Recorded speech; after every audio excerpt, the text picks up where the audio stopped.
with the people.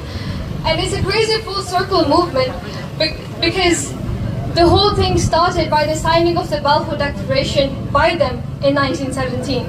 And then you hear the last half of the statement, they're like, unless Israel agrees to a ceasefire and continues negotiations about two-state solutions, then you realize, nah, do they really care about the human suffering? Do they really care about what the people are saying?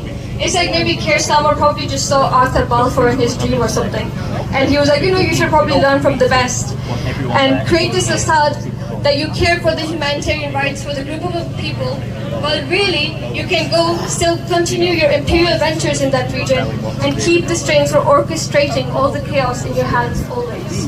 God forbid Britain moves away from its colonial imperial legacies, Britain, I heard this statement by someone that they were saying Britain in 2025 is not as powerful as Britain of 1917, so they don't have the power to bend others to its will, and it's not as limitless as they used to have. It's almost as if they don't have 300 armed licenses signed for Israel.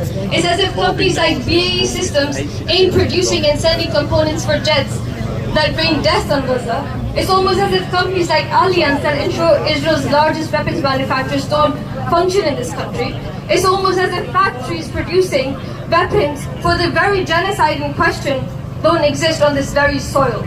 Britain has got power for days, and since the inception of the Israeli colonial state, Britain has been there side by side, profiting off of the systematic suffering and oppression of Palestinians. In light of this complicity, our demand is clear. Stop sending arms to Israel. You can keep this smoke and mirrors about two-state resolutions. If there's one thing that Britain should learn, is that they should not be taking part in any peace resolutions. Like, peace resolutions just ain't their thing.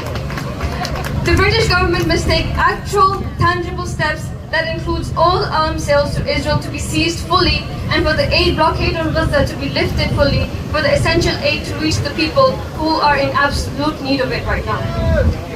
In Gaza so far, almost 200 people have died of hunger, of which 96, half almost, are children.